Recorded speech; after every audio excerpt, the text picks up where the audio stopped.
experience with the squat suits to compare it to, but just from sort of a novice perspective, there's definitely nothing wrong with it. You cannot use it to squat narrow. Like, you will not use it to squat narrow. You can see here the squishity-dishity of the crotch. You almost can't even get your feet together, which I guess is a good thing. I would say that I have broken it in at this point. I probably used it like a dozen times. It was way stiffer when I first got it. And there are factors. Like, I probably lost a little bit of weight. And so if I went up in weight really big, it would be harder to get it on and off. It would be more single ply stretch rebound. It does a lot of stretch rebound. I would say there is a pattern to it. And so if you're going to squat in it single ply, you do need to learn the range of motion squat pattern to be good with it. I've mostly used it for box squats and things like that, but it definitely feels really good.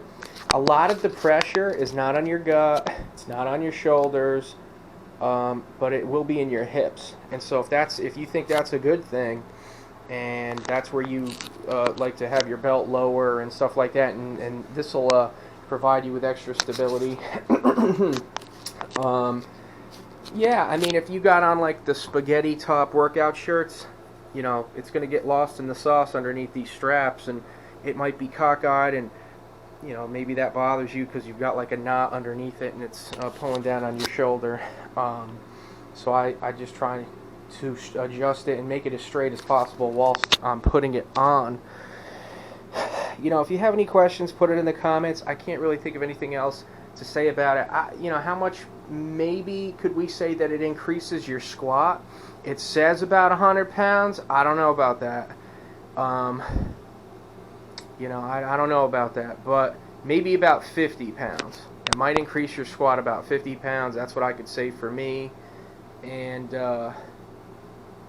yeah, so no problems with it. I think maybe when I first was breaking it in, it did sweat a little bit, so you did have some black dye on your workout clothes if you're sweating a whole lot. So that is a factor if that bothers you. Totally does not bother me, but that is a factor. You know, you got to get it on correctly, and pull it up really tight. Try not to squish your balls if you're a dude, and you know, it definitely doesn't crush my balls or anything like that. So I appreciated that, because it definitely feels like it might when you first put it on. You're like, oh man, I'm gonna sit on the box with this and I'm gonna pop the grapes.